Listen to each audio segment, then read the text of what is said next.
आज की जो वीडियो है उसमें मैं आपको बताने वाली हूँ कि जी आप अपने ब्राउन कलर को किस तरह से मेंटेन कर सकते हैं। उनकी जो ऑरेंज उसमें ब्रासनेस आ जाती है उसको किस तरह से कम कर सकते हैं और उसको किस तरह से कौन सा कलर जो है वो आप इस्तेमाल करेंगे तो आपके बाल जो है वो as it is light brown या ऐश ब्राउन ही रहे। गाइस मैं यहाँ आपसे ये रिक्वेस्ट करूँगी कि मेरा एक और चैनल था ग्लोइश गाइड के नाम से, तो उसका जो था ना पासवर्ड वो मुझसे गुम हो गया। तो काइंडली मुझे जो है ना वहाँ पे मेरे 290 300 के राउंड जो हैं वो सब्सक्राइबर्स थे, तो प्लीज़ मुझे सपोर्ट कर दें। और वो भी मेरा चैनल है और ये मैंने न्यू चैनल बनाया है।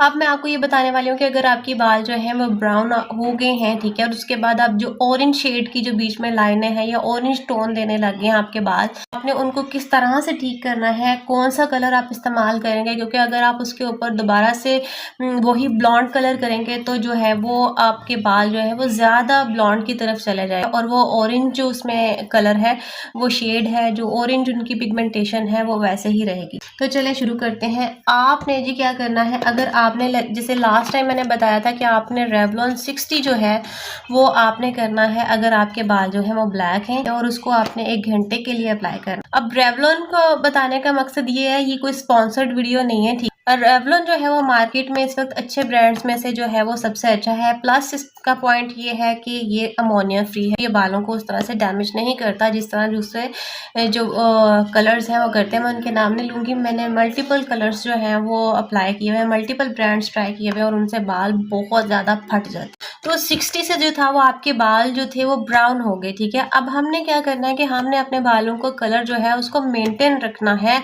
और मेंटेन के साथ साथ हम चाहते हैं कि हमारे बालों में जो है वो ऑरेंज कलर की जो है वो पिगमेंटेशन भी ना आए, हमारे बाल जो है वो खूबसूरत सा ब्राउन सा शेड देते रहें, लाइट ब्राउन। ये ब्लॉन्ड नहीं मैं कह रही, लाइट ब्राउन सा जो आपका शेड है वो आप अगर देना चाहते हैं, वो मेंटेन रखना चाहते हैं, तो वो किस तरह से होगा ये मैं आपको बताती हूँ। उसके लिए आपने क्या करना है, आपने 60 तो लेना ही है क्योंकि आपने 60 अप्लाई कर ली और आपके बाल जो थे वो ब्लैक से ब्राउन हो चुके। अब आप 60 लेंगे, उसके साथ आप क्या करेंगे, एक आप रेवलॉन का और शेड लेंगे 50 जो कि है लाइट ऐश ब्राउन।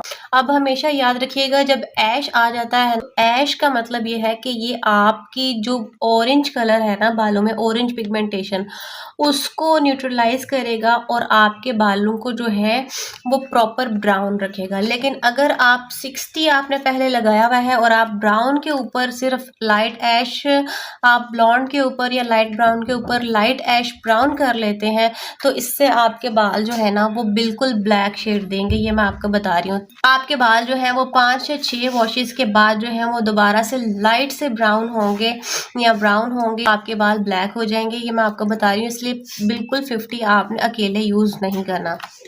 तो अब हमारी मिक्सिंग रेशो जो है वो मैं आपको बता देती हूँ आपने क्या करना। आपके बालों की लेंथ के अकॉर्डिंगली जो है ना वो आपने डिसाइड करना है कि आप रेवलॉन 60 कितना डालेंगे। अगर आपने सिर्फ और सिर्फ जो है आपकी शोल्डर लेंथ है तो आपके लिए जो हाफ ये बॉटल होती है ना ये इनफ हो। तो आप ये याद रखिएगा कि अगर आपने सिर्फ अपनी ऑरेंज पिगमेंटेशन को खत्म करना है तो जो रेवलॉन 60 आप यूज कर रहे हैं ना उसका आपने 1/4 जो है ना वो आपने इस्तेमाल करना है ये 50 का, ठीक है, जो कि आपकी ऑरेंज पिगमेंटेशन को क्रॉस करेगा, न्यूट्रलाइज करेगा और आपका जो 60 ब्लॉन्ड हेयर है, लाइट ब्राउन जो कि आपके कलर हेयर का कलर आ रहा है उसको मेंटेन रखेगा। तो मैं तो इसी तरह ही करती हूँ और मैं इसी तरीके से अपने बालों का जो ऐश ब्राउन कलर है ना वो मेंटेन रखती हूँ, क्योंकि मुझे ज़्यादा ब्लॉन्ड शेड भी पसंद नहीं है, क्योंकि हम एशियन स्किन के ऊपर जो है वो ज़्यादा सूट नहीं करता। तो मैं अपने बालों की लेंथ के अकॉर्डिंगली मुझे जो है ये पूरी एक बॉटल जो है ना वो रिक्वायर्ड है, ठीक है। ये देखें यहाँ पे मैंने जो है वो 60 जो है ना वो ले लिया है। क्रीम सारी मैंने 60 की डाल दी। अब जो डेवलपर है वो भी मैं 60 का, रेवलॉन 60 नंबर का जो है वो मैं डाल दूंगी पूरा।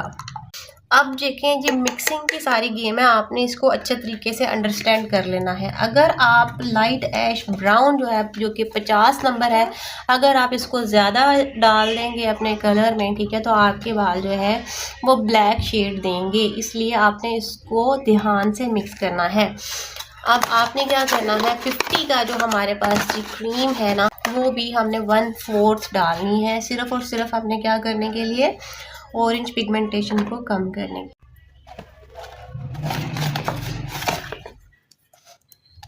ये देखिए, ये जो मेरे पास डेवलपर है इसका मैं 1/4 सिर्फ ऐड करूँ।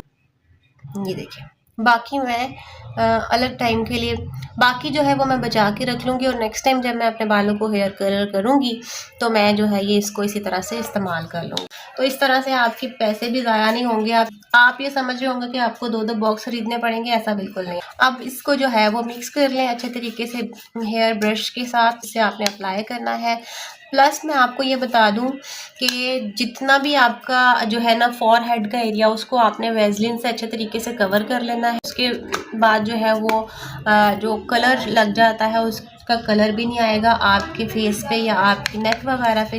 और कोई आपने लूज़ सी वो जो है शर्ट पहन लेनी है। रिव्यू में मैं पहले बता चुकी हूँ कि यहाँ जो बॉक्स है हमारे पास, इसके अंदर हमारे पास आफ्टर कलर कंडीशनर भी होता है जो कि हमने बालों को वॉश करने के बाद लगाना होता है। और ट्रस्ट मी ये बहुत ही ज़बरदस्त कंडीशनर होता है। इसकी क्वांटिटी तो बहुत कम होती है बट ये बहुत ही अच्छा होता है, बालों को बहुत सिल्की और स्मूथ कर देता है। और ये जो हमारे पास ये पेपर देते हैं इंस्ट्रक्शंस वाला, इसी के ऊपर हमारे ग्लव्स भी जो है वो लगे होते हैं। तो आपने एक्स्ट्रा कोई शर्ट पहन के ठीक है तो इस कलर को अप्लाई करना है। वैसलीन आपने नहीं भूलनी। अपना कान, अपने जो है वो आपकी जो है फ़ॉरहेड का एरिया ठीक है, नेक, उस पे अच्छे तरीके से वैसलीन अप्लाई करें। इसको आपने कुछ देर के लिए रखना है 5 से 10 मिनट। ये अपना कलर दे देगा ठीक है। ये देखिए इसका कलर आपको यहाँ पे ही लाइट ऐश ब्राउन सा जो है वो दिखना शुरू हो। ज़्यादा देर रखेंगे तो ये ब्लैक हो जाएगा और ख़राब हो जाएगा ठीक है। इसलिए आपने फिर इस बालों को अच्छे तरीके से सेक्शन कर अप्लाई करना है। अप्लाई करने के बाद आपने इसको 30 या 35 मिनट्स रखना, इससे ज़्यादा आपने बालों को नहीं रखना। देन आपने वॉश कर लेना है।